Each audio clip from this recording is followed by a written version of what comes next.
Meek Mill, the Philadelphia native, was here to open up Friday Night Smackdown. I am your host, Unknown Emperor, and this is your Friday Night Smackdown review. I can just let you know that this was a quick, breezy match because it is Wrestlemania weekend. Nobody want to get hurt. They just want to kind of push over into the next day, and that's essentially what we did. This Friday Night Smackdown was a breeze. Everything kind of flew by. This is going to be extremely quick, but WrestleMania weekend, I hope you're prepared for it like I'm prepared for it. You're going to get some coverage here from me. And without further ado, let's get it started.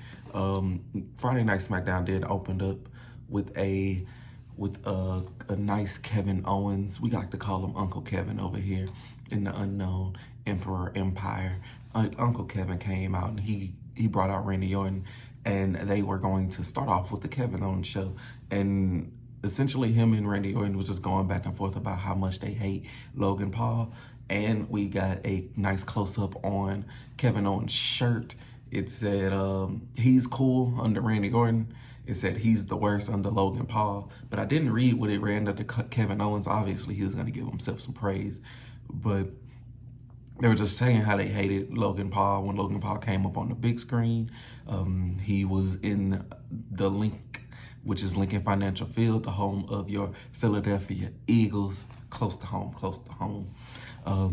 But he basically was giving them a rundown, and Kevin Owens and Randy Orton had the bright idea to, hey, he's right across the street, let's go ahead and go get him. So they ran through the crowd, and then as they were making their way through the crowd, Austin Theory and Grayson Waller then appeared from under the ring, kind of like they were too late on the jump and kind of chased them out of the arena.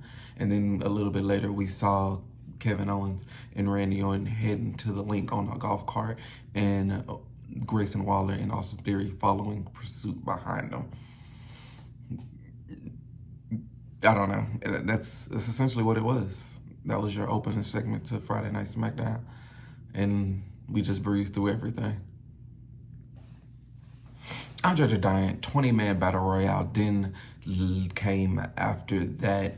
And you already know what it is with Battle Royales. There's nothing specific kind of to hold your teeth into. Nice little key spots in this. Almost was in it. In the beginning, he took out Pretty Deadly. Well, he took out Kit Wilson, and Elton Prince kind of just eliminated himself after that. Then we had a Legado del Fantasma elimination. They then attacked the LWA in the LWO, the feud that never ends. They attacked the LWA. LWO threw him back in the ring. LWA was soon eliminated after. When we came back from the break, Almost was beating up the Creed brothers because subsequently they all eliminated each other, and Almost was going a little crazy on the outside. Everything was kind of breaking down. Fast forward to the end, the last 6 people. Ricochet was on the apron, finna get back into the ring. JD Madonna then pulled him out, which eliminated it. So his feud with the Judgment Day kind of continues. JD gets back into the ring. He gets super kicked out by Tozawa. Tozawa then gets smushed between Ivar and Bronson Reed. Otis hits a caterpillar. Otis gets eliminated by Ivar, and then Ivar then kills Akira, and because he throws him out, but he kind of throws him on the top of his head. He missed Otis, and he went crashing down. I hope he's okay. And at the end, we had Bronson Reed and Ivar, big man slapping man meat. It was a whole lot of big beefy action going on. Ivar went for a moonsault. He missed it. Bronson then got him out of the ring. Bronson Reed is your winner to the Andre the Giant Battle Royale. And I don't know where it kind of goes from this. I honestly don't. I'm glad they didn't put this on the WrestleMania card because WrestleMania is already long enough. But there's no purpose of this Battle Royale. I don't know what the winner gets from it other than that trophy. I mean, this was It was mid. I mean, So. It wasn't really much. It wasn't really much going on tonight. Like I said, it was just trying to push over into the next day. But they just kind of did the little nice go home. A lot of angles, tied it, pieced it together. We then got a recap of the beating that that Cody Rhodes and Seth Rollins and even the referee suffered from Monday Night Raw from the final boss. Fast forward, Logan Paul is now back in the original arena. He came in, he was gloating about how he outsmarted Kevin Owens and Randy Orton. Then we zoomed to the Titantron, and it was showing how Grayson Waller and Austin Theory was dumbfounded. They were confused. They were looking for Randy and KO, but they couldn't find them. And it was because somehow, some way or another, Kevin Owens and Randy Orton were under the ring.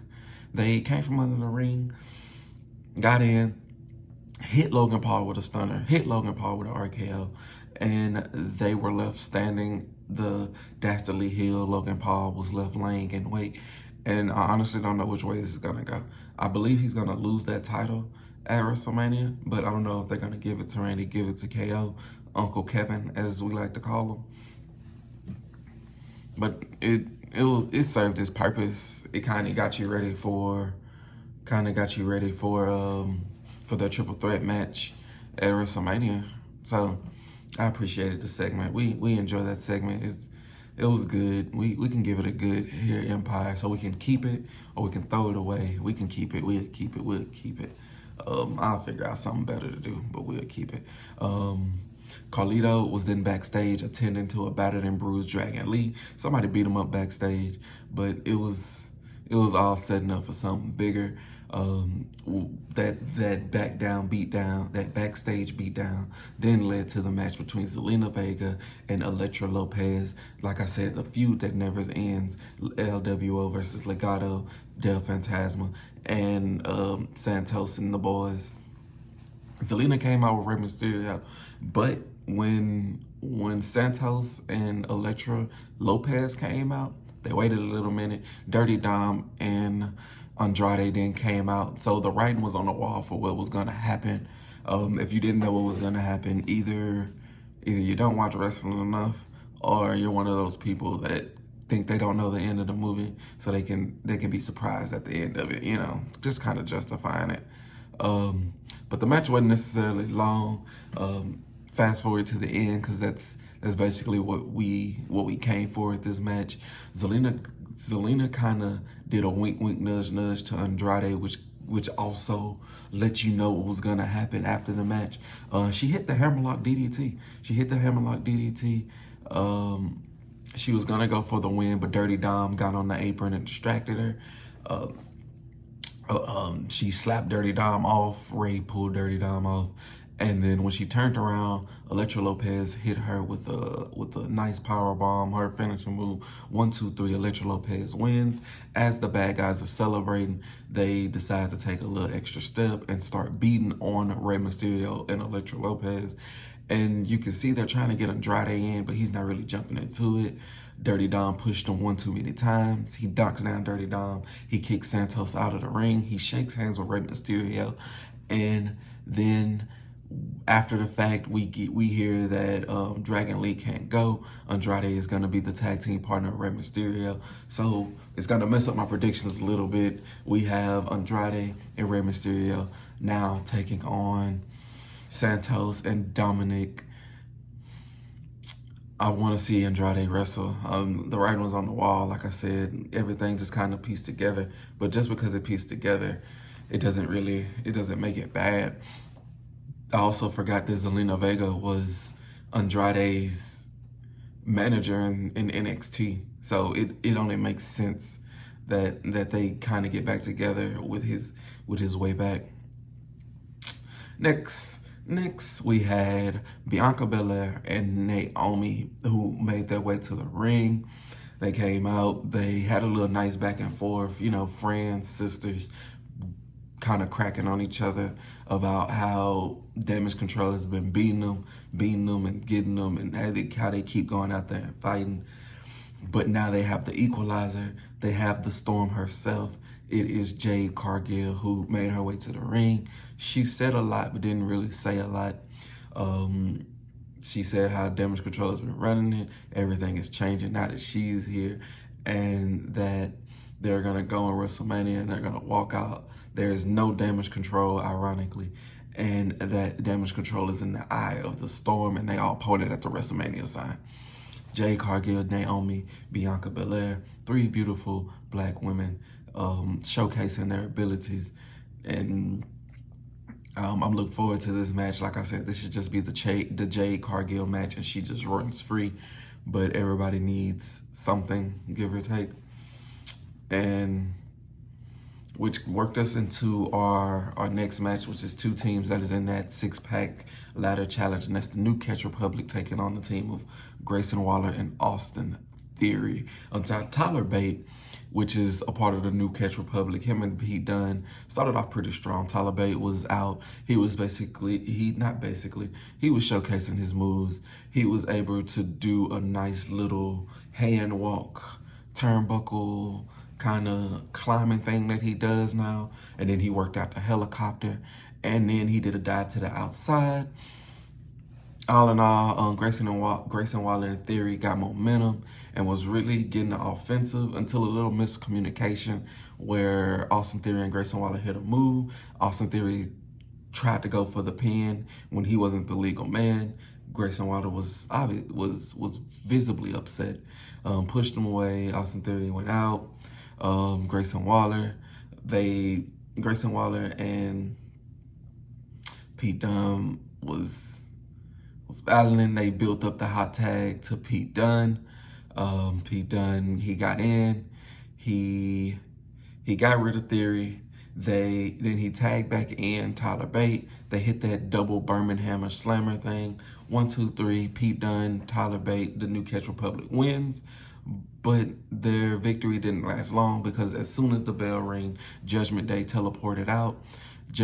Finn Balor, Damian Priest, JD McDonough, Dominic Mysterio, and even Rhea Ripley came out and they destroyed the four people. Poor Pete Dunne. He got hit with like everybody's finishing move. We got a coup de grace. We got like 3 choke slams. We even got JD McDonough hitting his finishing move. Judgment Day is not playing around, but that just kind of further buckles down that I believe that they're going to lose those titles. But this was a nice match. It was mid for, what it was. You can keep it. I mean, I'll keep it here at this Empire. I'm not going to throw it away. But Judgment Day came out and obliterated them. And they left the good guys, or left everybody else, their competition, in disbelief. Like they were done. Then we got a recap of one of the biggest breakups in WWE history. That is Damage Control turning their backs on the lovable one, on the huggable one, on the amazing Bayley.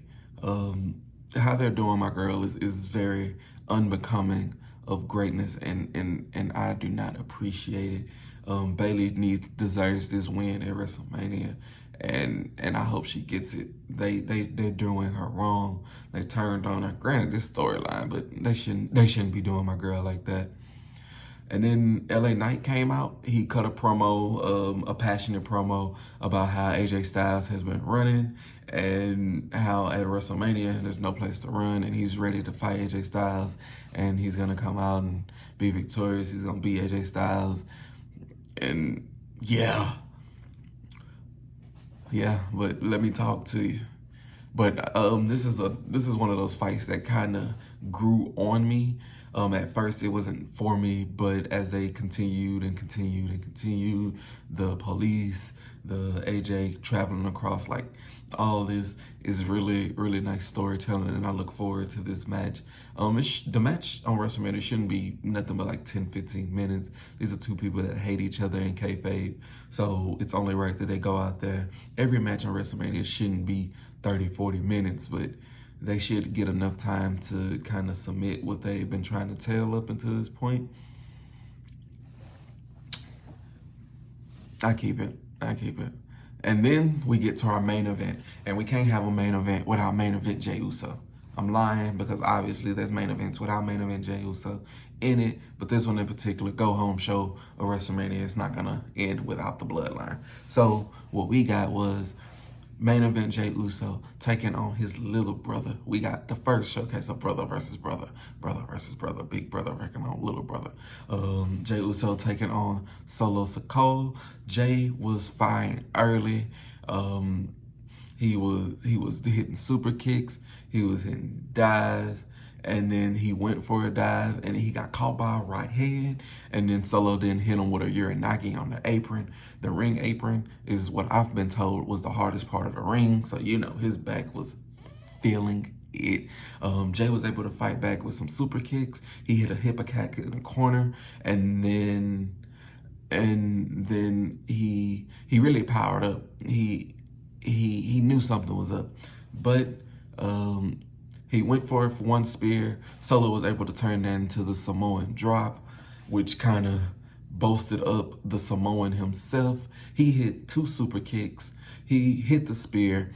He then went for the Uso splash, and then before he can get the 1, 2, 3, Jimmy obviously got the jump on Jey, and they started to beat down little brother, big brother, as depending on who you're talking from, and really pushed the boundary on it. They were gonna do a little bit more damage, but we got Cody Rhodes and Seth Rollins running out to make the save, and they basically knocked down the Bloodline, Jimmy and Solo, and it ended with Cody Rhodes pulling off a wrestling belt, same as what The Rock did Monday night, and proceed to whip Solo and Jimmy with the belt. It didn't end there. They hit him with the crossroads. Seth Rollins got him a lick in, and then Jey hit the Uso splash on his big brother Jimmy. So they got pushed away, and it ended with Cody Rhodes basically giving a passionate promo about how he needs to end the Bloodline.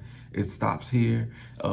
He's gonna shatter the Bloodline's foundation, and Sunday he will dethrone the tribal chief. Cody is fighting for everyone and everything. And when one good story ends, an even greater story begins. And that's how Friday Night Smackdown went off air, with Cody Rhodes, Seth Rollins, and main event Jey Uso standing tall. And that's how I feel as though the second night of WrestleMania is gonna end, with Cody Rhodes standing tall, holding that championship belt. Possibly, maybe. You're gonna have to tune in to my predictions to figure that out, if you haven't already tuned in to them. But I'm ready for WrestleMania. It's gonna have a whole lot of great wrestling, and it's no place I would rather be. Well, in my own skin, because I appreciate all facets of wrestling, but it's not about other wrestling shows. It's about WrestleMania. And you let me know what you thought about this show, but you let me know what you think about WrestleMania, or what match you're looking forward to the most. You leave a like, share, subscribe, and don't forget to comment down below. I'm your host, Unknown Emperor. Check out any other videos while you're on my channel. And feel free to come back after WrestleMania to let me know what your pieces was and what you thought, and you know what your biggest part or what your biggest disappointment of WrestleMania was. I am signing off. Y'all have a blessed one.